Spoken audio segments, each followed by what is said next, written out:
Comi sozinho no dia de ação de graças enquanto minha família adotiva comemorava sem mim, então meu avô apareceu.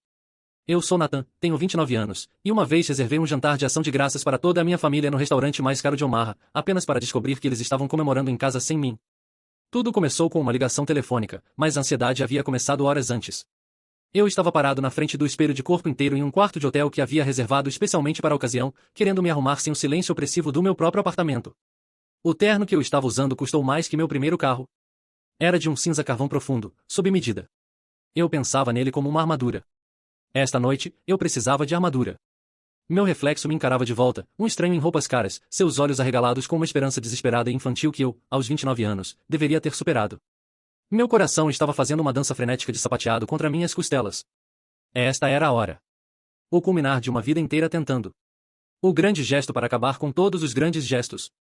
Eu havia garantido uma sala de jantar privativa no Paxton, um lugar onde senadores e CEOs faziam negócios sobre pratos de comida que custavam uma fortuna. Eu havia encomendado tudo antecipadamente, lembrando de cada um dos seus favoritos. O peru com ervas para Robert, o milho cremoso para Ellen, a torta de batata doce com marshmallows extras para Sofia, e até mesmo a marca específica de cidra espumante que Kevin gostava. Cada detalhe era um tijolo cuidadosamente colocado na parede da minha dignidade. Esta noite, eles teriam que ver.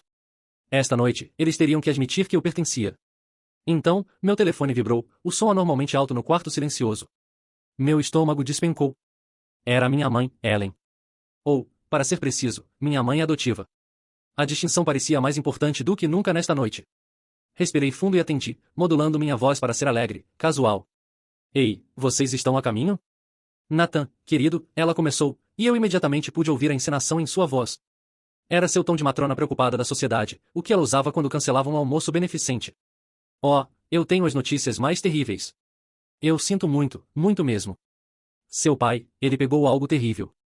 Um vírus estomacal terrível. Ele não consegue nem sair da cama. Não podemos ir esta noite. Uma onda de pavor frio e familiar me lavou. Era a mesma sensação que eu tinha quando criança quando um passeio prometido era cancelado na última hora. Mas eu era um adulto agora. E eu reprimi isso. Oh não.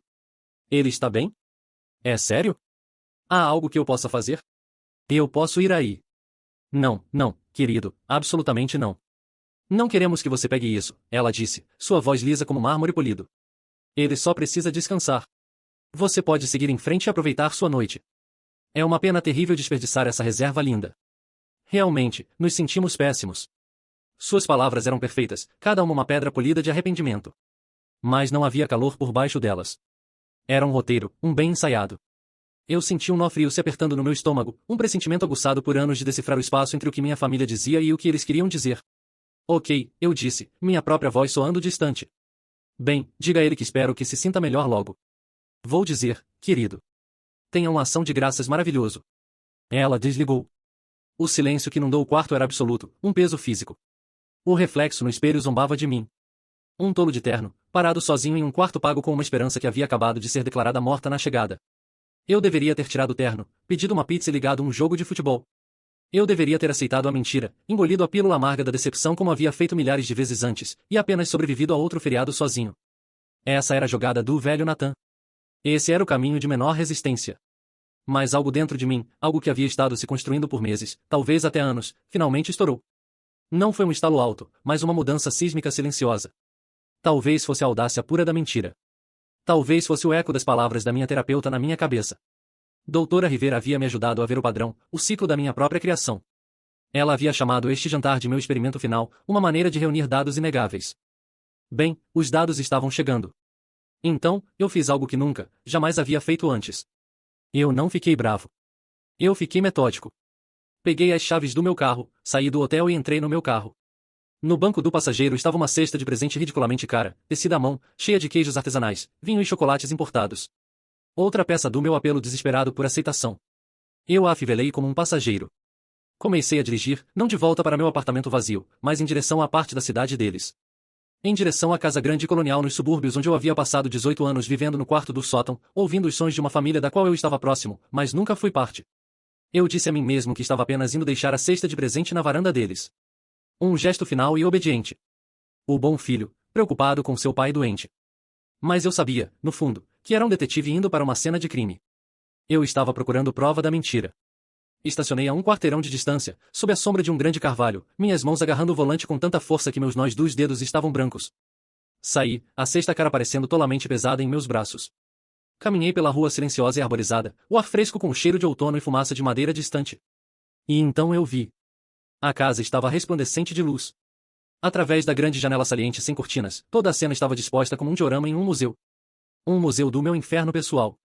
Robert, meu pai adotivo, meu pai supostamente acamado, estava parado perto da lareira, a própria imagem da saúde robusta. Ele estava segurando um copo de líquido âmbar, whisky, seu favorito, e rindo, sua cabeça jogada para trás. Ellen estava se movimentando pela mesa da sala de jantar, seu rosto animado enquanto dirigia a Sofia. E lá estavam meus irmãos adotivos, Kevin e Sofia, não apenas presentes, mas vibrantes, vivos, discutindo de brincadeira sobre algo na mesa. Eles estavam todos lá, toda a família feliz, comemorando a ação de graças sem mim. O mundo ficou silencioso. Os sons da vizinhança, o trânsito distante, minha própria respiração. Tudo desapareceu. Havia apenas aquela janela brilhantemente iluminada, um quadro cruel de pertencimento do qual eu estava explicitamente excluído. A cesta de presente escorregou dos meus dedos entorpecidos. Não bateu. Ela pousou suavemente sobre uma cama de folhas úmidas, o celofane fazendo ruído em protesto. O som era patético, pequeno, mas na minha cabeça, foi uma explosão. Foi o som de uma ilusão de 30 anos finalmente morrendo. Cambaleei de volta para meu carro, meus pulmões queimando como se eu tivesse prendido a respiração por toda a minha vida. Procurei meu telefone. Meus dedos desajeitados e inúteis. Passei pelos nomes de Ellen, de Robert, de toda a família de mentirosos, até encontrar o único número que nunca havia sido uma mentira. Pressionei o botão de chamar. Vovô. Eu engasguei a palavra, um rasgo irregular no silêncio quando ele atendeu. Sou eu. Eles. Eles fizeram de novo. Houve uma longa pausa do outro lado da linha. Eu podia ouvir o crepitar de uma lareira, o tic-tac de um relógio antigo. Então sua voz veio, pesada e carregada com um cansaço que parecia se estender por décadas. Fique onde está, garoto. Não se mova. Estou indo. É hora. Você provavelmente está aí sentado pensando, por quê? Por que um homem de 29 anos, um cara que ganha um salário de 6 dígitos como analista financeiro em uma das firmas mais prestigiosas do meio-oeste, se submeteria a essa humilhação? Por que eu ainda estava, depois de todos esses anos, perseguindo a aprovação de pessoas que claramente me desprezavam? É uma pergunta justa. É a mesma pergunta que eu estava tentando responder pela maior parte de um ano, sentado em um sofá de couro macio no escritório estéril e silencioso da doutora Lina Rivera. Ela era a terapeuta corporativa que minha empresa mantinha sob contrato, um benefício que eu nunca pensei que usaria até que o vazio na minha vida se tornou grande demais para ignorar. É um padrão profundamente enraizado, Nathan, ela me disse durante nossa sessão apenas na semana passada, sua voz gentil mais firme. Pense nisso como um vício. Você é viciado na esperança da validação deles. Cada pequena gentileza, cada comentário neutro, você interpreta como um sinal de que talvez desta vez seja diferente. É um vínculo traumático. O instinto de conquistar o amor de seus cuidadores primários é uma das forças mais poderosas na psicologia humana, mesmo quando eles são a fonte da sua dor. Ela me fez mapear isso. Toda a minha vida era uma série de tentativas crescentes de provar meu valor. Começou pequeno, tirando notas máximas no ensino fundamental. Depois foi ganhar a feira de ciências estadual no ensino médio. No ensino médio, me tornei capitão da equipe de debate e consegui uma bolsa acadêmica completa para a Universidade de Nebraska, poupando-os da despesa de um fundo universitário que eles nunca pretenderam começar para mim de qualquer forma. Cada vez, eu apresentaria minha conquista para eles como um gato deixando um rato morto na porta, meu coração batendo com um apelo desesperado, e me amem agora? Isso é suficiente? A resposta era sempre a mesma. Um desdenhoso, que legal, querido, de Ellen. Um grunhido de reconhecimento de Robert. Eles não compareceram a nenhuma das minhas cerimônias de premiação. Minha formatura do ensino médio foi um evento solitário, com apenas uma pessoa na plateia torcendo por mim e meu avô, Henry. Depois da faculdade, pensei que dinheiro seria a linguagem que eles entenderiam. Consegui um emprego na firma. Trabalhei implacavelmente, subindo na escada mais rápido do que qualquer um esperava. Consegui a promoção para analista principal, e comecei a mandar dinheiro para eles. Paguei por um teto novo na casa deles.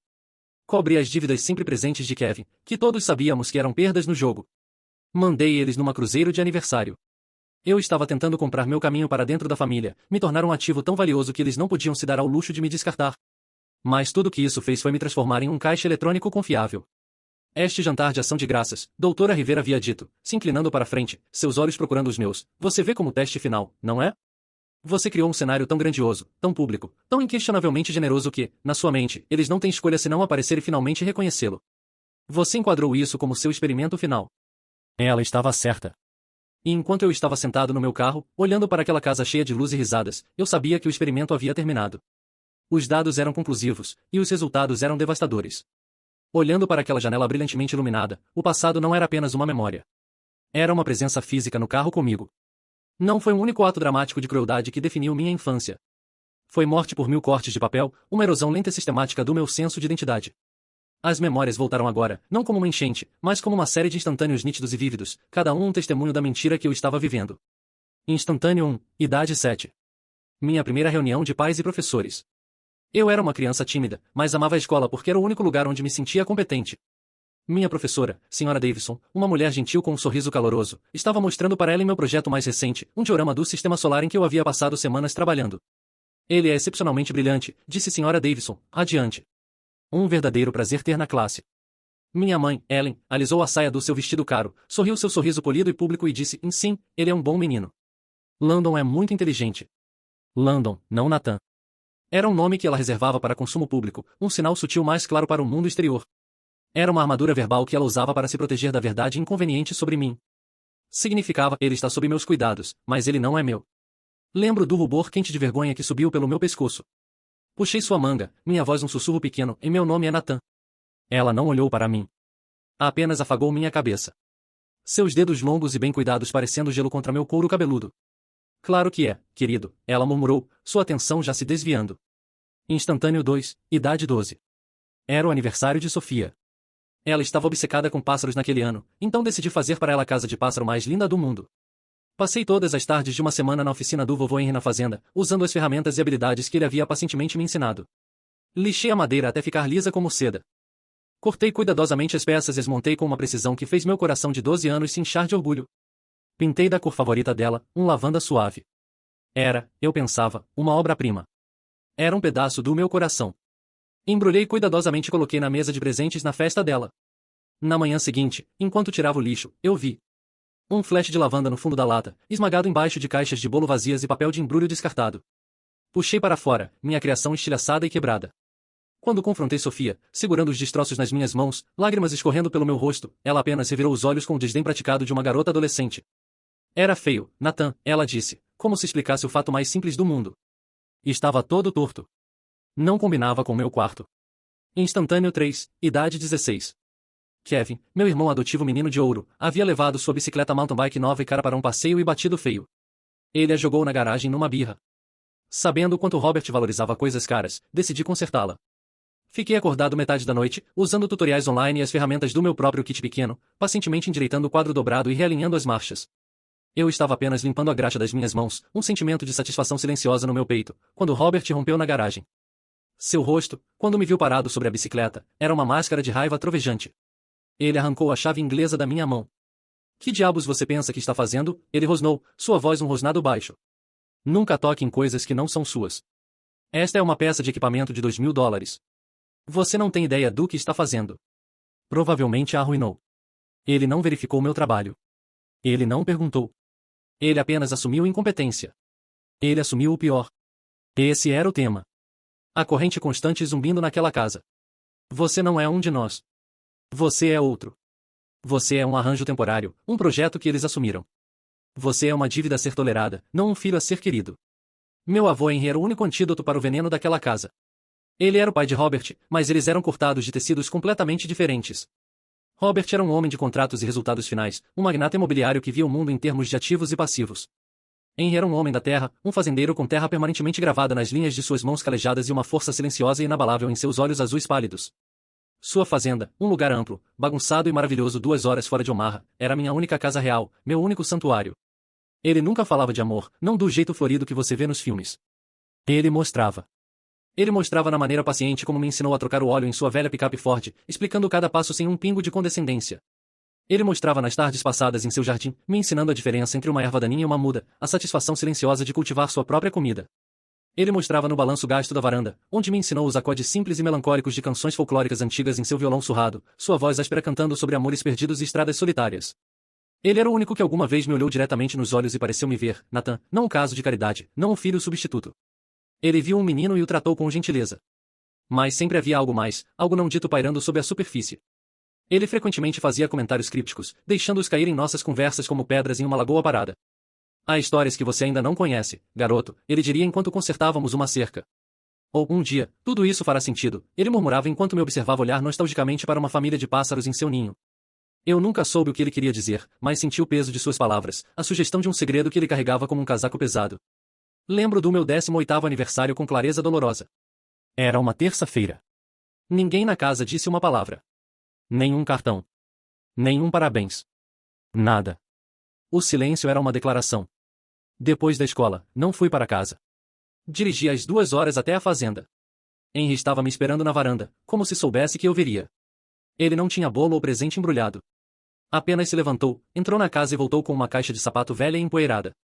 Era do tipo que tênis costumavam vir, e estava amarrada com um pedaço de barbante grosso e desgastado. O que é isso? Eu perguntei, confuso. Seus olhos, geralmente tão cheios de calor gentil, estavam intensamente sérios. Ele colocou a caixa nas minhas mãos. Parecia estranhamente pesada. Isso é para quando for a hora certa, ele disse, sua voz baixa e áspera. Me escute, Nathan. Um dia você vai ficar cansado. Você vai ficar tão cansado até os ossos de perseguir fantasmas que não conseguirá dar outro passo. Você vai ficar cansado de tentar encher um balde que tem um buraco gigante no fundo. Quando esse dia chegar, o dia em que você estiver finalmente, verdadeiramente pronto para parar de pedir a eles algo que eles são incapazes de lhe dar, é quando você abre esta caixa. Nenhum momento antes. Eu nunca a abri. Por 11 longos anos, aquela caixa havia sido uma passageira silenciosa na minha vida. Ela se mudou comigo do dormitório da faculdade para meu primeiro apartamento miserável, e agora estava na prateleira superior do armário no meu condomínio limpo, estéril e solitário. Era um símbolo tangível de um futuro que eu estava aterrorizado demais para abraçar. O futuro onde eu finalmente, irrevogavelmente, desisti da esperança. Mas esta noite, sentado no meu carro, o frio dos bancos de vinil penetrando em meus ossos, a imagem daquela família feliz queimada em minhas retinas, eu sabia. Esse dia havia chegado. Eu não dirigi de volta para meu apartamento. O pensamento de estar dentro daquelas 4 paredes, cercado pelos artefatos de uma vida construída sobre uma premissa falsa, era sufocante. Em vez disso, dirigi para um lugar onde não havia estado em anos. Era um pequeno mirante cênico abandonado nos penhascos acima do rio Missouri. Como adolescente, este havia sido minha fuga. Quando a atmosfera sufocante da casa se tornava demais, eu pedalava minha bicicleta até aqui e apenas olhava para a água escura e agitada, sentindo uma afinidade com sua energia inquieta. Esta noite, as luzes da cidade de Omaha cintilavam na margem distante, uma beleza fria e distante. Elas pareciam 1 milhão de estrelas pequenas e indiferentes. Saí do carro, o ar gélido de novembro atingindo meu rosto como um tapa. Parecia bom. Parecia real, minhas mãos estavam tremendo, não do frio, mas de um coquetel estranho de medo e antecipação enquanto abria meu porta-malas. Lá estava, sentada ao lado do meu kit de emergência rodoviária, a caixa de sapato velha. Puxei para fora. O papelão estava macio com a idade, e o barbante estava tão frágil que estourou com a menor pressão. Carreguei até um banco de madeira com vista para o rio e me sentei. Por um momento, apenas a segurei no meu colo, o peso dela parecendo imenso. Este era o ponto sem volta. As palavras de Henry ecoaram na minha cabeça, quando você estiver finalmente, verdadeiramente pronto para parar de pedir. Eu estava pronto? Olhei de volta na direção da cidade, em direção àquela casa cheia de luz e mentiras. Sim, eu estava pronto.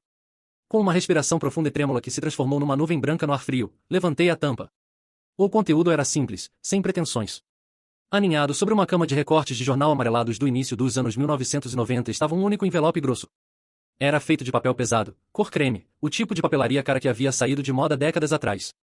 Meu nome, Nathan, estava escrito na frente numa letra elegante, em loops, e completamente desconhecida. Não havia endereço, nem selo. Havia sido entregue pessoalmente, uma mensagem esperando em estase por 30 anos. Meu coração começou a bater um ritmo pesado e doloroso contra minhas costelas. Esta era a hora. Este era o segredo que Henry havia carregado. Esta era a história que eu não conhecia. Com um dedo que parecia desajeitado e entorpecido, deslizei sob a aba selada. O papel era grosso, e o selo se quebrou com um som fraco de rasgo que pareceu ecoar na noite vasta e vazia. O ar de repente pareceu carregado, grosso com o peso de um segredo que havia sido guardado por mais tempo do que eu havia estado vivo. Eu não sabia na época, mas os papéis que estava prestes a tirar daquele envelope não apenas responderiam minhas perguntas. Eles estavam prestes a detonar toda a fundação da minha vida, erguendo-a ao chão para ver o que, se alguma coisa, poderia ser construído em seu lugar. A primeira coisa que tirei do envelope foi uma fotografia. As cores estavam desbotadas, as bordas macias e gastas de serem manuseadas. Talvez incontáveis vezes. Mostrava uma jovem mulher, não mais velha que 20 ou 21, com uma cascata de cabelo loiro dourado pelo sol e um sorriso que não chegava totalmente aos seus olhos. Era um sorriso triste, bonito e assombrado, mas eram seus olhos que fizeram o ar sair dos meus pulmões num único suspiro doloroso. Eram meus olhos, a mesma cor azul profunda e surpreendente que sempre me fez sentir como uma anomalia numa família de pessoas com olhos castanhos práticos. Eu tinha a mandíbula de Robert e o nariz de Ellen, eles às vezes diziam, mas os olhos? Os olhos eram um mistério. Agora eu estava olhando para sua fonte. Minha mão estava tremendo tão violentamente que a imagem da mulher ficou borrada. Quem era ela?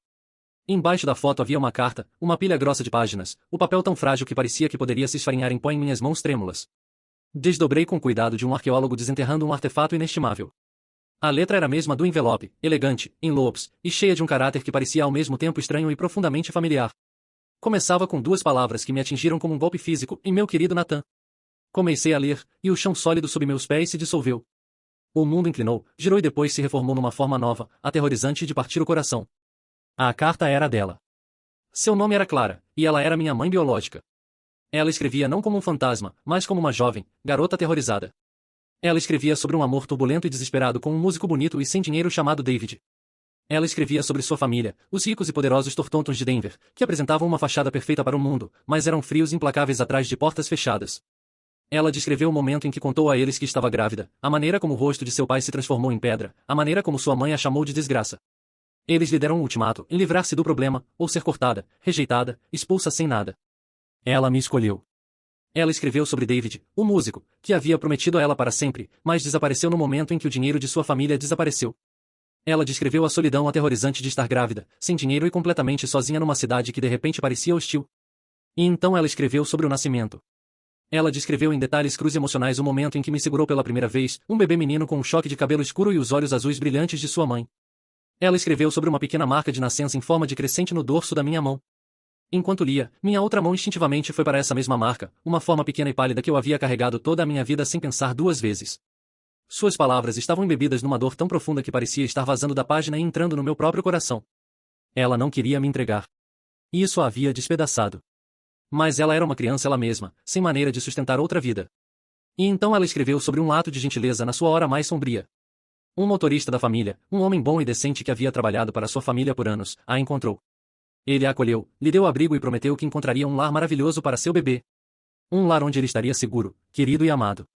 Um lar com seu próprio filho e nora, um casal que estava de coração partido por não conseguir ter filhos. O nome do motorista era Henry, meu avô. A carta terminava com um apelo que era quase uma oração. Ela não me abandonou por escolha. Ela me entregou na esperança desesperada de que eu pudesse ter uma vida que ela era incapaz de proporcionar. Ela escreveu que havia passado as próximas 2 décadas reconstruindo sua vida do nada, movida por um único desejo ardente em tornar-se alguém de quem seu filho pudesse um dia se orgulhar. E pelos últimos 10 anos, ela estava me procurando. Embaixo da carta, havia mais. Uma pilha de outras cartas, todas em sua letra, todas endereçadas a mim no endereço de Robert Allen, datando de uma década atrás. Cada uma estava sem abrir, carimbada com o brutal tinta vermelha do serviço postal em devolver ao remetente. E bem no fundo do envelope, um cartão de visita moderno e nítido. Dizia, em Davis Investigações, Seattle, Washington. Minha mente era uma tempestade, um furacão caótico de choque. Dor e uma raiva branca e esclarecedora que estava começando a queimar através do entorpecimento. As mentiras não eram apenas mentiras de omissão. Eram mentiras de comissão, ativas, deliberadas e cruéis. Exatamente quando eu estava tentando juntar os fragmentos despedaçados da minha realidade, um par de faróis familiares e largos varreu o parque. A velha picape Ford de Henry, um veículo tão velho e confiável quanto o próprio homem, parou ao lado do meu carro. Ele saiu devagar, seus movimentos rígidos e doloridos no ar frio da noite, e caminhou até onde eu estava sentado no banco. Ele não disse uma palavra no começo. Seu olhar caiu para os papéis espalhados ao meu lado, iluminados pelo brilho fraco das luzes distantes da cidade. Ele olhou para a foto de Clara, e seus ombros, que sempre pareceram tão fortes, pareceram se curvar.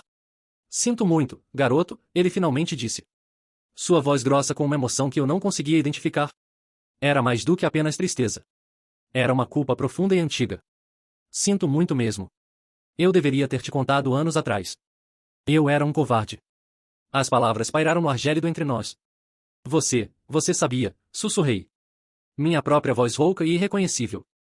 Todo esse tempo, tudo, você sabia. Ele se sentou no banco ao meu lado, a madeira velha gemendo sob seu peso. Acenou com a cabeça, seu olhar ainda fixo na fotografia da jovem mulher de olhos tristes. Eu era o motorista, ele disse, sua voz suave e áspera com memória. Eu fui quem a encontrou depois que seus pais a expulsaram.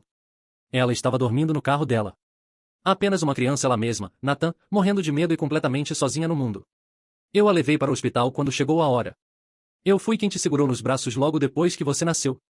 Ele fez uma pausa, respirando com dificuldade. Eu pensei, Deus me ajude, eu pensei que estava fazendo a coisa certa. Meu filho, Robert, ele e Ellen, eles queriam muito uma criança. Eles haviam passado anos de desgosto. Eu pensei que eles seriam melhores. Eu pensei que eles chamariam como se fosse deles próprios. Eu pensei que estava dando um presente para vocês dois. Ele finalmente se virou para me olhar, e na luz fraca, eu podia ver o brilho de lágrimas em seus olhos. Foi o maior erro de toda a minha vida.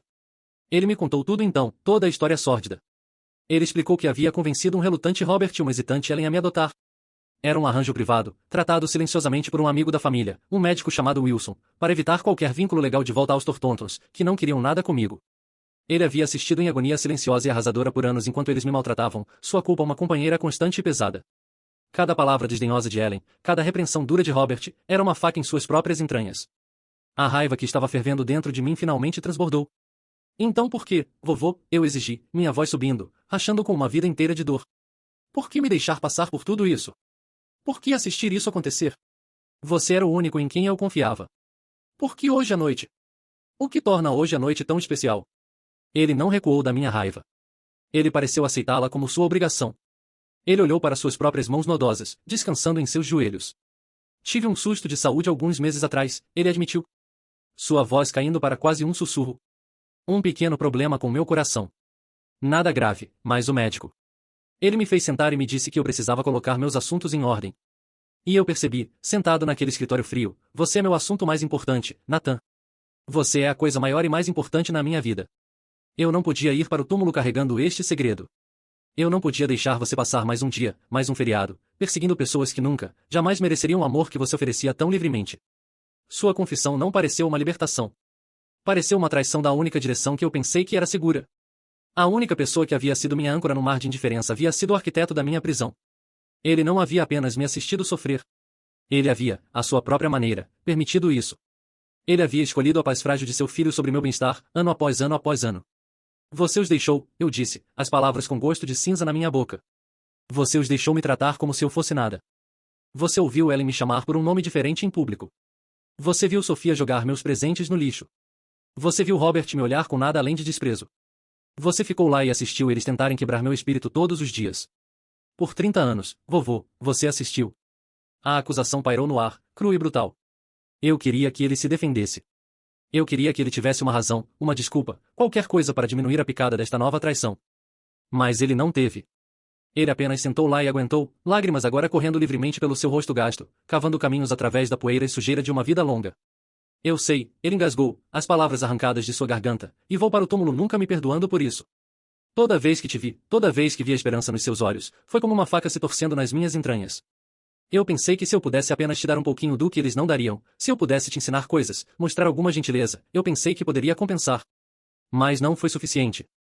Nunca, jamais foi suficiente. Era apenas um curativo numa ferida aberta, e eu era covarde demais para parar o sangramento na fonte. Eu estava com medo de perder meu próprio filho, então deixei ele destruir um pedaço de você. Eu queria gritar com ele. Eu queria me enfurecer e jogar a caixa de segredos no rio escuro. Eu queria entrar no meu carro e fugir dele, de todos eles, de toda essa vida amaldiçoada que havia sido construída sobre uma fundação de mentiras. Mas quando olhei para ele, este velho homem quebrado que estava desmoronando diante dos meus olhos, a raiva parecia exaustiva. Estava lá, um carvão branco quente no meu peito, mas estava enterrada sob uma avalanche de 30 anos de confusão, solidão e uma dor tão profunda que eu nem tinha nome para ela. Eu não era apenas Nathan, o garoto adotivo não amado, mas... essa identidade, tão dolorosa quanto era, havia sido simples. Agora quem eu era? Eu era Nathan, o filho de uma mulher chamada Clara, uma mulher que me queria, uma mulher que estava me procurando. Eu era o neto do homem que havia orquestrado toda a minha vida, um homem cujo amor era real mas cujo silêncio me custou tudo.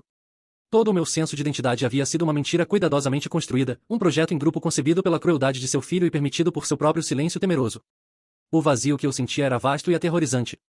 Eu era um fantasma, assombrando uma vida que nunca havia sido realmente minha. Ficamos lá no silêncio esmagador por o que pareceu uma eternidade. O único som era o assobio melancólico do vento enquanto varria do vale do rio. A onda de choque inicial da revelação havia passado, deixando uma clareza estranha e fria em seu rastro, como a calma assustadora no olho de um furacão. Meu olhar caiu novamente para os papéis no banco, a fotografia de Clara, a pilha de suas cartas devolvidas, um monumento físico a 30 anos de amor frustrado. Ela havia tentado. Ela esteve lá todo esse tempo, um farol de esperança que eu nunca soube que existia, e eles, Robert e Ellen, haviam deliberadamente, metodicamente ficado no caminho. Eles não haviam apenas falhado em me amar. Eles haviam conspirado ativamente para me impedir de ser amado pela minha própria mãe. Eles haviam me roubado dela, e ela de mim. Um novo sentimento começou a se cristalizar no meu peito, um sentimento tão duro e afiado quanto um diamante, deslocando o vazio sufocante. Era determinação, fria, clara e absoluta. Eu não ia apenas fazer as malas e fugir para Seattle para encontrar minha mãe. Isso seria uma fuga, e eu havia terminado de fugir. Escapar seria deixar Robert e Ellen se safarem. Eles apenas continuariam com suas vidas perfeitas, sua mentira intacta, dispensando minha partida como outro dos episódios emocionais de Nathan. Não, eles haviam construído sua vida familiar confortável e respeitável sobre uma fundação de engano e meu sofrimento silencioso. Eles haviam descontado os cheques, representado o papel de salvadores benevolentes para o mundo exterior, tudo enquanto sistematicamente destruíam a alma de uma criança. Eles não mereciam apenas desaparecer no fundo da minha nova vida. Eles não mereciam uma saída silenciosa. Eles mereciam ser confrontados. Eles mereciam ter seu mundo cuidadosamente curado de mentiras e superioridade despedaçado em 1 milhão de pedaços, assim como eles haviam despedaçado o meu naquela noite todas as noites pelos últimos 30 anos. Comecei lenta e deliberadamente a juntar os papéis, colocando-os de volta na pasta com um propósito renovado. Me levantei. Me virei para Henry, que estava me observando, sua expressão uma mistura de medo e esperança. Minha voz, quando falei, estava firme pela primeira vez naquela noite. Era a voz de um homem, não de um menino. Vou conhecê-la, eu disse, as palavras sólidas e seguras no ar frio. Vou voar para Seattle e vou conhecer minha mãe. Fiz uma pausa, deixando o peso daquela declaração se estabelecer. Mas primeiro, temos um último negócio para cuidar em Omaha. Você e eu. Vamos voltar para aquela casa. E vamos queimá-la até o chão, metaforicamente falando. Na manhã seguinte, meu apartamento não era mais um santuário.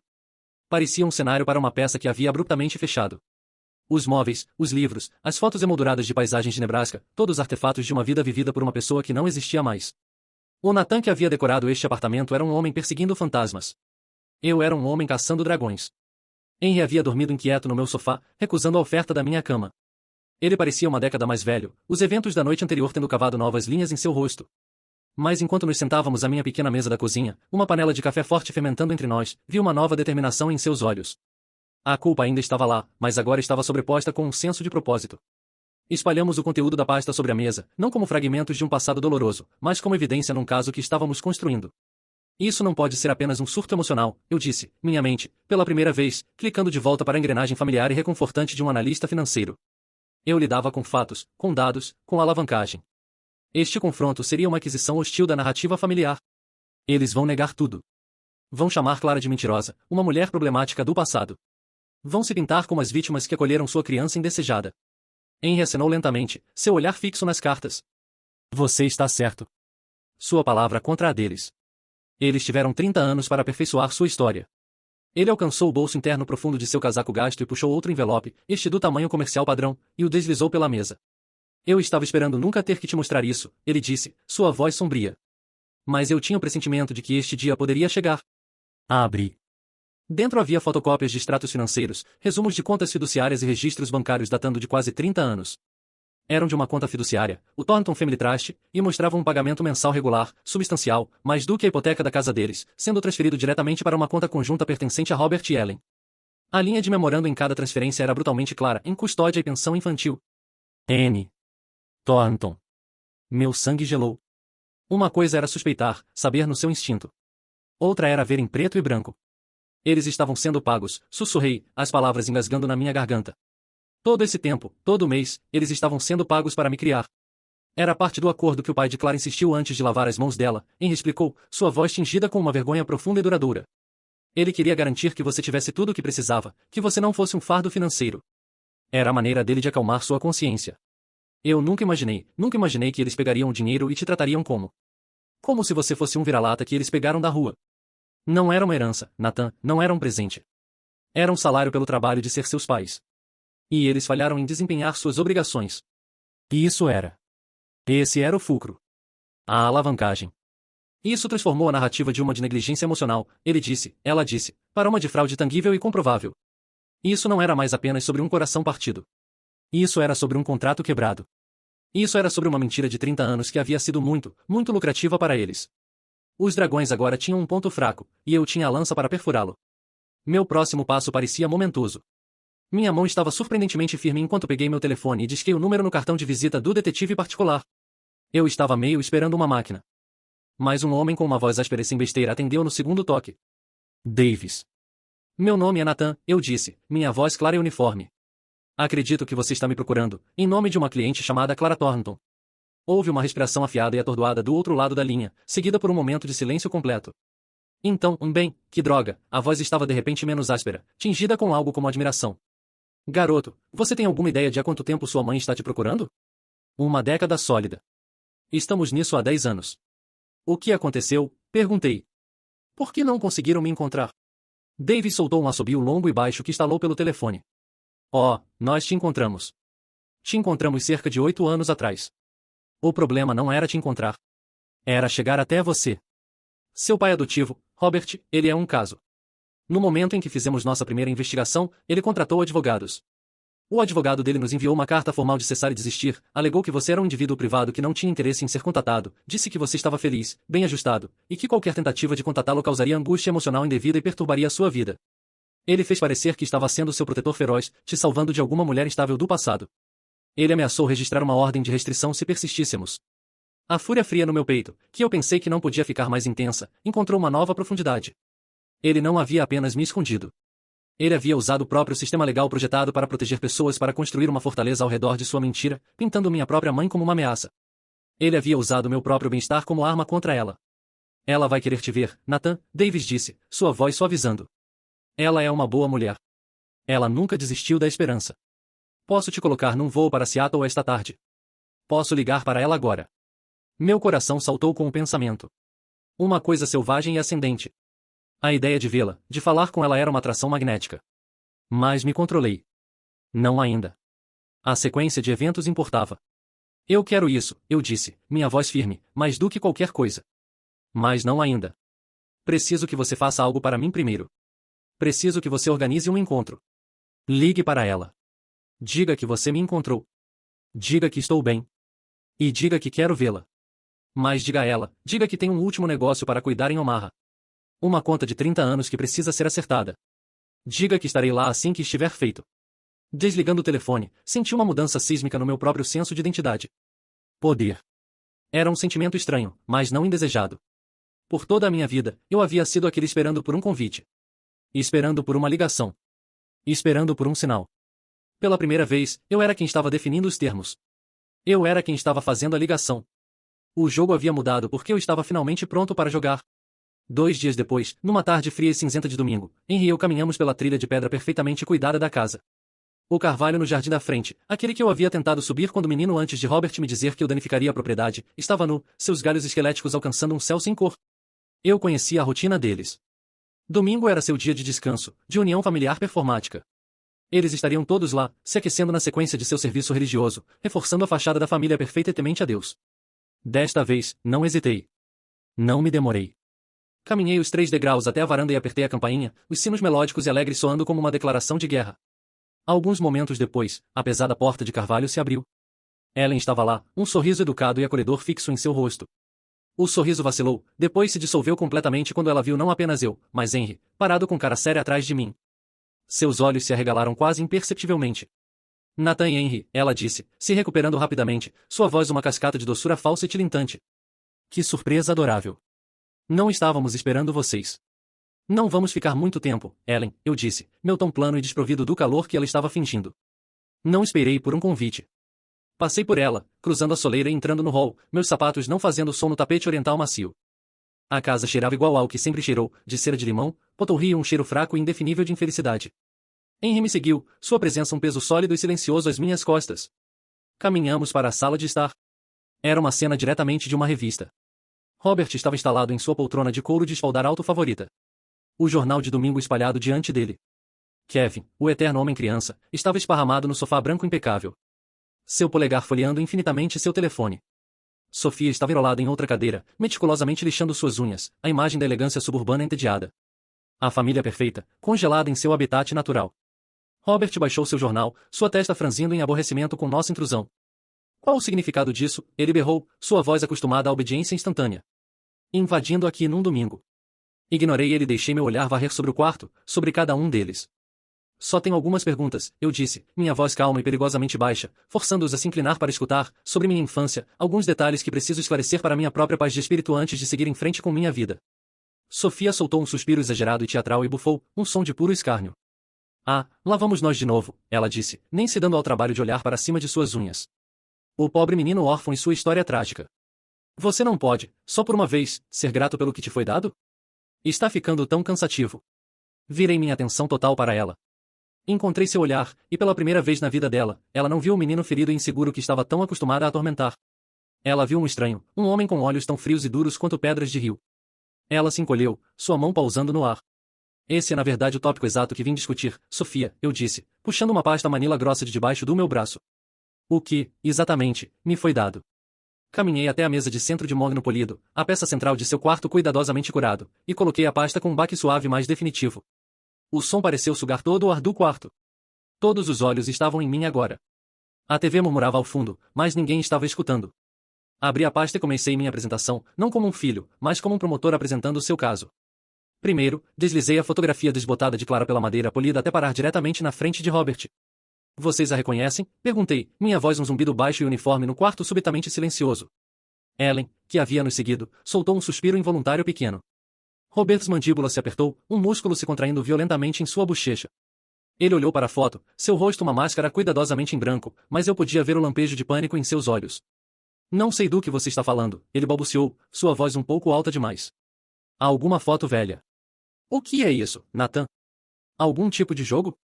O nome dela é Clara, eu disse calmamente, deixando o nome dela pairar no ar como um fantasma. Ela é minha mãe. Minha mãe biológica. A mandíbula de Sofia caiu. Kevin finalmente olhou do seu telefone, sua boca escancarada. Em seguida, tirei a pilha grossa de cartas devolvidas, amarradas com um elástico. Coloquei-a ao lado da fotografia. Ela tem me escrito por anos, expliquei, minha voz ainda nivelada, ainda controlada. Cartões de aniversário, cartões de Natal, cartas só para dizer que estava pensando em mim. Engraçado, nunca recebi nenhuma delas. Todas foram mandadas de volta para ela, sem abrir, carimbadas com essas 3 pequenas palavras, em devolver ao remetente, mandadas de volta deste endereço. Ela era uma garota problemática, ela gaguejou, encontrando sua voz, sua mão voando para sua garganta. Nós estávamos te protegendo, Nathan, de mais dor de coração, de uma mulher que te abandonou. Me protegendo? Ri, e o som era áspero, amargo e totalmente desprovido de humor. Era o som de uma piada de 30 anos finalmente chegando ao seu clímax. Tem certeza de que não estavam protegendo o seu arranjo? E então joguei minha carta final, o as de espadas que incineraria toda a narrativa deles. Tirei os extratos financeiros, os registros bancários, os resumos da conta fiduciária. Coloquei em uma fileira organizada e inegável, como lápides. Eu havia usado um marcador. As linhas amarelo brilhante gritavam das páginas. Vamos falar sobre o fundo universitário que vocês nunca se deram ao trabalho de começar para mim, eu disse, minha voz caindo para quase um sussurro, forçando-os a se esforçar para ouvir, ou sobre o aparelho que eu precisava mas nunca consegui. Vamos falar sobre o carro que tive que comprar sozinho trabalhando 2 empregos na faculdade. E então, vamos falar sobre isso. Bati na linha destacada no extrato do topo, a transferência eletrônica mensal do Thornton Family Trust. Por 30 anos, um pagamento foi depositado na conta conjunta de vocês. Todo mês. Não era um fundo funerário para um parente há muito perdido. Era, Robert? Não era um presente. Era um contrato. Vocês foram pagos um salário para serem meus pais. Finalmente olhei para cima, encontrando os olhos de Robert diretamente. E baseado na minha infância, e na clara evidência de negligência emocional e financeira, eu diria que vocês são culpados de má conduta grave e 30 anos de fraude. O quarto estava completo e profundamente imóvel. O único som era o tic-tac frenético do relógio do avô no corredor, contando os segundos de sua vida antiga. O jogo havia acabado. Cheque mate. Robert olhou para os papéis na mesa, seu rosto numa tonalidade assombrosa de cinza. A máscara cuidadosamente construída do patriarca poderoso e no controle havia se despedaçado, revelando o homem fraco e assustado por baixo. O magnata imobiliário, o homem cuja desaprovação havia sido a força motriz da minha vida, parecia pequeno. Patético. Derrotado. Ellen foi a primeira a quebrar o silêncio. Sua compostura, sua posse mais preciosa, desmoronou em pó. Como você ousa? Ela gritou, sua voz fina e estridente, rachando com histeria. Como ousa entrar na nossa casa e fazer essas acusações vis? Depois de tudo o que fizemos por você, nós te demos um teto sobre sua cabeça. Te alimentamos. Te vestimos. Você ingrato, ingrato pequeno. Vocês fizeram o que foram pagos para fazer, Ellen, cortei, minha voz afiada e fria como um caco de gelo. E fizeram mal feito. O contrato não era por um quarto no sótão e roupas de segunda mão. O contrato implícito era por amor, por apoio, por uma família. Vocês descontaram os cheques, mas nunca entregaram a mercadoria. Sofia, que sempre havia visto seus pais como titãs infalíveis, estava olhando 2 papéis condenatórios na mesa para seus rostos pálidos. Seu rosto perfeitamente maquiado era uma tela de confusão e horror crescente. Mãe. Pai, ela sussurrou. É verdade? Vocês receberam dinheiro para criá-lo? Robert finalmente encontrou sua voz, mas era uma coisa fraca e estridente. Era complicado, Sofia. Você não entende. Oh, eu acho que entendo perfeitamente, eu disse. Foi Henry quem entregou o cu de graça. Ele havia estado parado silenciosamente na porta, um observador estoico. Agora ele se adiantou, sua estrutura velha e curvada parecendo irradiar uma autoridade que diminuía a de seu filho. Ele caminhou até o centro do quarto e olhou diretamente para Robert, não com raiva, mas com uma decepção profunda e sem fundo que era muito mais devastadora. O dinheiro era para ser uma rede de segurança, Robert, ele disse, sua voz tremendo, não de fraqueza, mas de uma fúria justa e há muito reprimida. Era para garantir que o menino não precisasse de nada, não para se tornar um segredo que você guardou dele, não um fundo para suas férias, ou para a mensalidade da escola particular de Sofia, ou para tirar Kevin de suas dívidas de jogo vez após vez. Ele varreu o braço em minha direção. Era para ele, amor. O amor era para ser a única coisa que você lhe daria de graça, e é a única coisa que você deliberadamente negou. Você falhou, Robert, como homem, como marido, e como meu filho. Você falhou em todos os níveis concebíveis. Robert se encolheu como se tivesse sido fisicamente atingido. Ele abriu a boca, um peixe engasgando por ar, mas nenhuma palavra saiu. Ele apenas afundou de volta em sua poltrona de couro, o jornal escorregando de seu colo para o chão. Olhei para seus rostos despedaçados, a raiva lacrimosa de Ellen, a derrota oca de Robert, a desilusão horrorizada de Sofia, a confusão de mandíbula caída de Kevin, e não senti nada. A raiva ardente havia esfriado, deixando para trás um vazio profundo e purificador.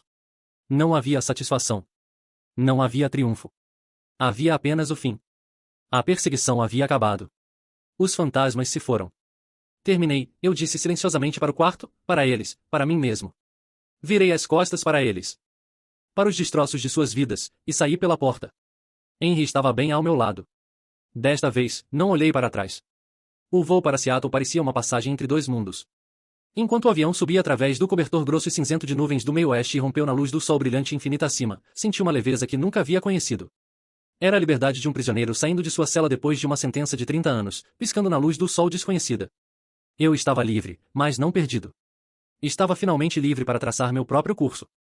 Henry estava quieto durante a primeira hora do voo. Sua cabeça encostada na janela, seus olhos fechados. Eu sabia que o confronto havia cobrado um preço tremendo dele. Ficar diante do seu próprio filho e declará-lo um fracasso, expor os segredos mais profundos e vergonhosos de sua família. Era um ato de imensa coragem e dor profunda. Você está bem, vovô? Perguntei suavemente, me inclinando sobre o apoio de braço. Ele abriu os olhos. Estavam cansados, marcados de vermelho, mas estavam mais claros do que eu já havia visto. Um sorriso fraco e cansado tocou seus lábios. Estou melhor do que estive em 30 anos, garoto, ele disse, sua voz rouca. Ele se estendeu e bateu na minha mão. A verdade é um fardo pesado para carregar. Me sinto mais leve. Ele se virou para me encarar completamente. Chega daquela bagunça. Vamos falar sobre sua mãe. E ele falou. Pelo resto do voo, ele pintou um retrato de Clara. Não com pinceladas amplas e dramáticas de tragédia, mas com os pequenos detalhes íntimos que trazem uma pessoa à vida. Ele não falou sobre a CEO poderosa que ela se tornou. Ele falou sobre a jovem mulher que conheceu. Ele me disse que ela tinha uma risada que começava em sua barriga e podia encher uma sala inteira com alegria. Ele me disse que ela era teimosa como uma mula, um traço que ele disse reconhecer em mim toda vez que eu discutia um ponto com ele. Ele me disse que ela amava o cheiro de chuva no asfalto quente, o gosto de chocolate amargo com sal marinho, e o som de discos de jazz antigos. Ele descreveu como ela cantarolava para si mesma quando estava se concentrando, uma melodia pequena e desafinada. Ele me contou sobre sua lealdade feroz às pessoas que amava e seu senso de humor surpreendente e bobo. Ele estava me dando mais do que apenas informação. Ele estava me dando memórias, embora de segunda mão. Ele estava construindo uma ponte através dos 30 anos de silêncio, me ajudando a conhecer a pessoa, não apenas o mito. Ele estava me mostrando que minha mãe não era apenas uma história triste numa carta. Ela era uma mulher real, viva e respirando.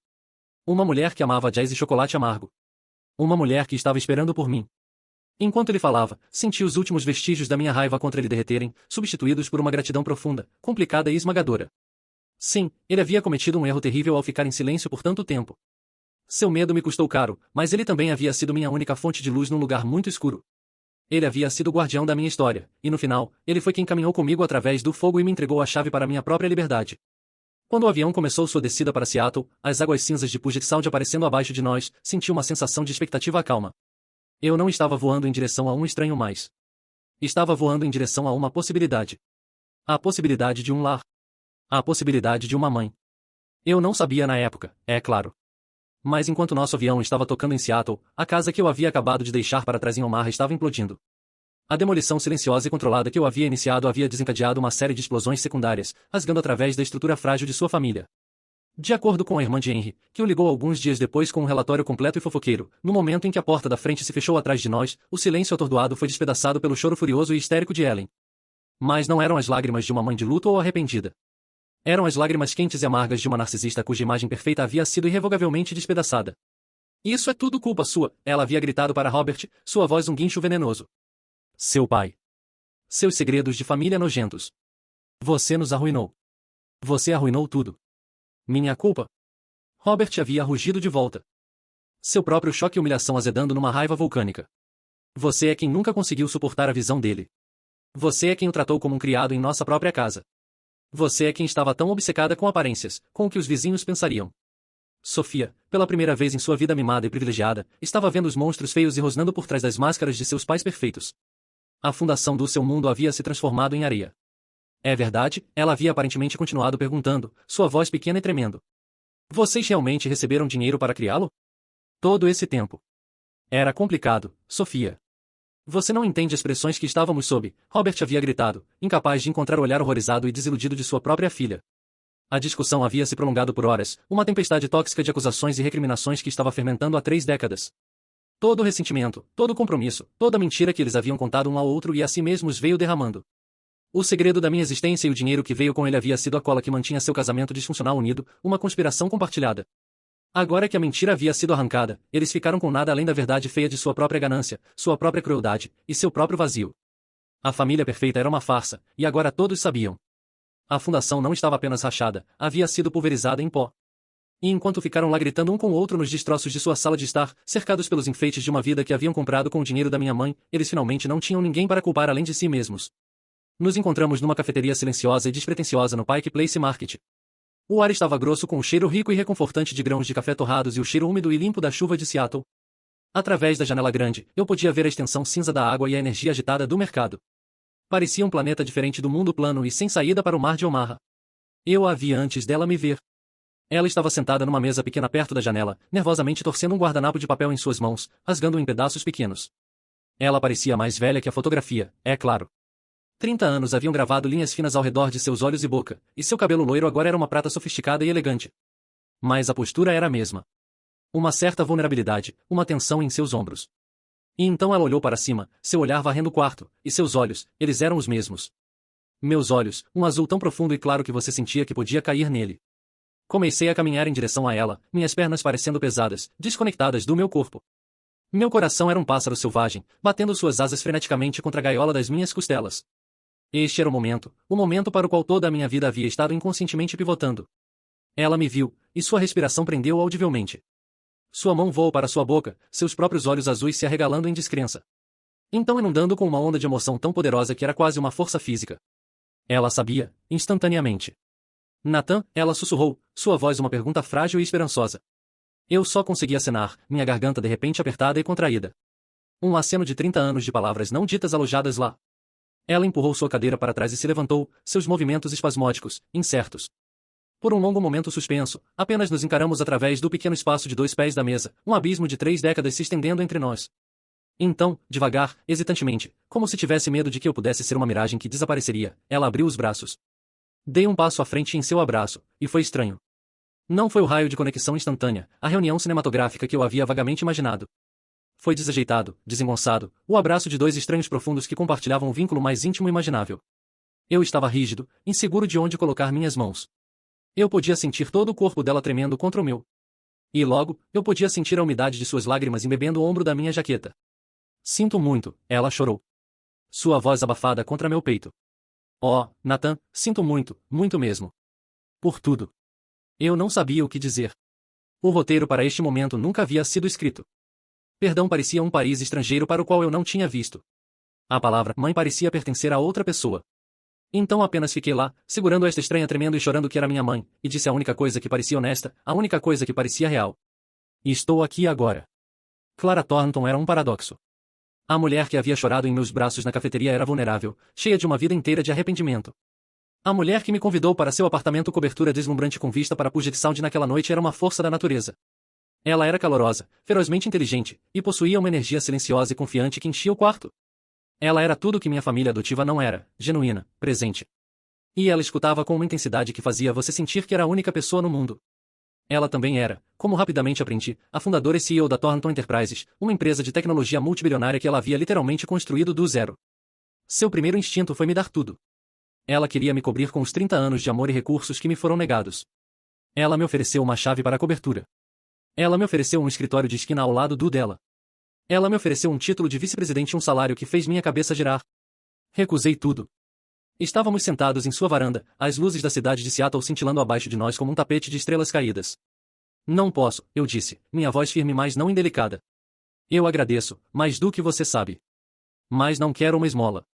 Passei toda a minha vida me sentindo como se fosse uma obrigação, um caso de caridade. Preciso ganhar meu lugar, em meus próprios termos. Preciso saber que pertenço a algum lugar por causa de quem eu sou, não por causa de quem minha mãe é.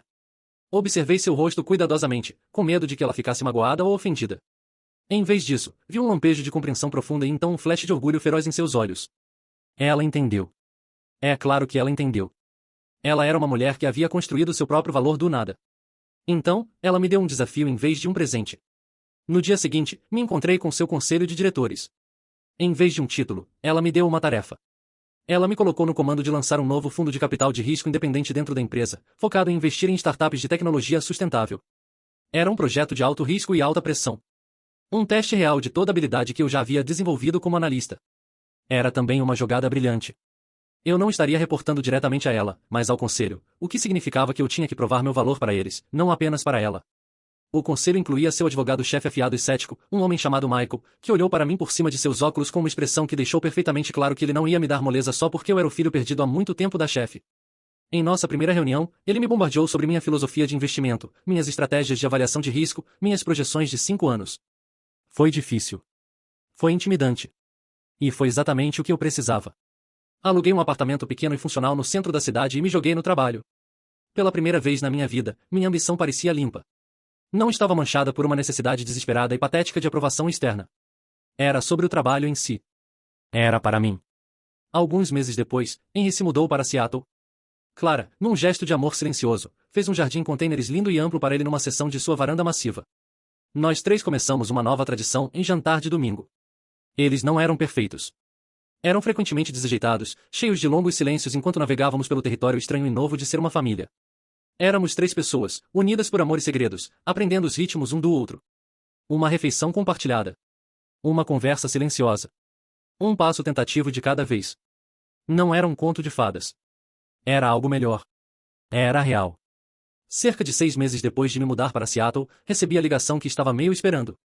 Um fantasma alcançando de minha vida anterior. Eu estava no meu escritório, tarde da noite, revisando um prospecto. O identificador de chamadas piscou um número de Omaha. Era a Sofia. Sua voz, quando atendi, era quase irreconhecível. O arrastar entediado e sarcástico havia se ido. Substituído por uma borda fina e frenética de pânico. Nathan? Graças a Deus você atendeu. Eu não sabia mais para quem ligar. O que foi, Sofia? Perguntei, minha voz neutra. Senti uma sensação estranha de distanciamento, como um médico observando um paciente. É Kevin, ela disse, as palavras saindo numa corrida. Ele está muito fundo, realmente fundo desta vez. Ele se envolveu com algumas pessoas muito ruins, algum tipo de agiota. Ele deve a eles muito dinheiro, uma quantia ridícula. E eles estão ameaçando, Nathan.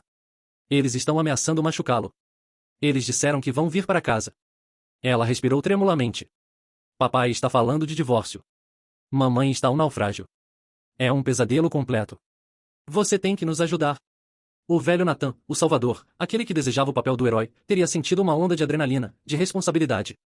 O velho Nathan teria visto isso como sua chance, sua oportunidade final de provar seu valor, de voar e salvá-los e finalmente ganhar sua gratidão. Mas eu não era mais o velho Nathan.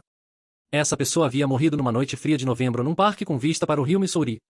Fiquei em silêncio por um longo momento, escutando sua respiração irregular do outro lado da linha. Sinto muito ouvir isso, Sofia, eu disse finalmente. Minha voz calma e firme. Isso soa como uma situação terrível. E soa como um problema para Kevin, Robert e Ellen resolverem. Houve um silêncio atordoado. Mas sua família, ela gritou, sua voz subindo em descrença. Você sempre ajuda. Você sempre conserta as coisas. Não, Sofia, eu disse. E as palavras pareceram as mais verdadeiras e libertadoras que eu já havia falado. Vocês são a família de Robert. Minha família está aqui em Seattle. Não sou mais parte do seu ecossistema financeiro. Fiz uma pausa, então entreguei o corte final e limpo. O contrato acabou. Os pagamentos pararam. Eu podia ouvi-la balbuciando do outro lado, uma mistura de descrença, fúria e a realização aterrorizante e crescente de que sua rede de segurança havia se ido. Não esperei que ela formulasse uma resposta. Não precisava ouvir mais. Desejo sinceramente o melhor para vocês, eu disse. E desliguei o telefone. Não senti nenhum pingo de culpa. Não senti raiva. Nem sequer senti satisfação. Apenas senti uma quietude profunda e pacífica. A última corrente havia sido quebrada. Eu estava livre. Um ano pode mudar tudo. Pode pegar uma vida que estava quebrada e despedaçada e lentamente, pacientemente, juntá-la novamente em algo novo, algo mais forte. Estava parado na varanda do meu próprio apartamento em Seattle. Era um pouco maior que o primeiro, com vista para a água e as montanhas. O fundo de capital de risco que me foi encarregado de construir foi um sucesso retumbante. Nossa primeira rodada de investimentos havia rendido resultados espetaculares, e eu havia ganhado não apenas uma promoção significativa e um bônus que fez meus olhos lacrimejarem, mas algo muito mais valioso, o respeito genuíno e inquestionável de Michael e do resto do conselho. Eu não era mais o filho de Clara. Eu era Nathan, o cara que sabia como escolher vencedores. Meu relacionamento com Clara havia florescido de algo desajeitado e tentativo numa ligação de amor profundo e silencioso. Ainda tínhamos nossos momentos de navegar o passado, mas agora eram pontuados por risadas fáceis e piadas compartilhadas. Eu havia começado a chamá-la de mãe, e a palavra, que uma vez parecia tão estranha, agora parecia a coisa mais natural do mundo. Henry estava prosperando. A chuva de Seattle parecia concordar com ele. Seu jardim na varanda de Clara era um tumulto de cor e vida, um testemunho de suas mãos pacientes. Seu coração estava mais forte, sua risada mais frequente. Vê-lo e Clara juntos, compartilhando histórias, brigando de brincadeira sobre o que ter para o jantar, encheu um buraco no meu coração que eu nem sabia que ainda estava lá. Com uma parte do meu bônus, eu havia começado uma pequena fundação. Chamava-se The Anchor Project. Fornecíamos assistência jurídica pro bono e serviços investigativos para crianças adotadas que, como adultos, estavam procurando se conectar com seus pais biológicos, ajudando-os a navegar pelo mesmo tipo de fortalezas legais e emocionais que Robert havia construído ao meu redor. Eu havia me encontrado com a primeira jovem mulher que estávamos ajudando apenas na semana passada, e ver a esperança em seus olhos enquanto falávamos sobre encontrar sua mãe. Foi um sentimento de propósito que eu nunca havia conhecido. Eu havia encontrado meu lugar. Eu pertencia. Não por causa de sangue, não por causa de um nome compartilhado, mas por causa de escolha. Nós havíamos nos escolhido. Todo dia, acordávamos e escolhíamos ser uma família. E então, numa terça-feira à tarde como qualquer outra, a carta chegou. Foi encaminhada do meu escritório. O envelope era barato, a letra bagunçada. Era de Sofia. Quase a joguei fora. Mas curiosidade, ou talvez algum eco remanescente do passado, me fez abri-la. Não era uma demanda desta vez. Não era um apelo por dinheiro. Era uma carta longa, divagante e surpreendentemente honesta, escrita em papel de caderno. Ela me contou sobre o ano do inferno que haviam passado. A dívida de Kevin havia, de fato, custado a casa. Eles foram forçados a vendê-la com prejuízo para cobrir o que ele devia. O divórcio entre Robert e Ellen havia sido finalizado. E havia sido brutal e feio, com ambos usando seus advogados para tirar lama e acusações um no outro. Robert havia se mudado para um condomínio sem alma do outro lado da cidade. Ellen estava morando com sua irmã. Kevin havia desaparecido. Ninguém sabia onde. Sofia estava trabalhando 2 empregos, como garçonete e vendedora, para pagar seu apartamento pequeno. O glamour, o privilégio, o direito. Tudo havia sido arrancado, deixando para trás uma jovem mulher que eu mal reconhecia. No final da carta, ela não pediu nada. Ela apenas escreveu um parágrafo assombroso. Tenho pensado muito sobre o que você disse. Sobre nossa infância. Continuo tentando lembrar do jeito que você lembra. Mas não consigo. Tudo o que lembro é de ser feliz. Mas então me pergunto se eu só era feliz porque você estava lá para ser infeliz por mim. Foi realmente tão ruim assim? Eu honestamente não lembro desse jeito. Foi o primeiro vislumbre de introspecção. A primeira sugestão de autoconsciência genuína que eu já havia visto dela. Era uma pergunta, não uma demanda. Fiquei na minha varanda, segurando a carta. O vento fresco de Seattle chicoteando o papel fino. O velho eu teria visto isso como uma abertura. Uma chance de reconciliação. O novo eu viu pelo que era. Um fim solto, complicado e bagunçado de uma vida que eu havia deixado para trás. Eu não tinha uma resposta para ela.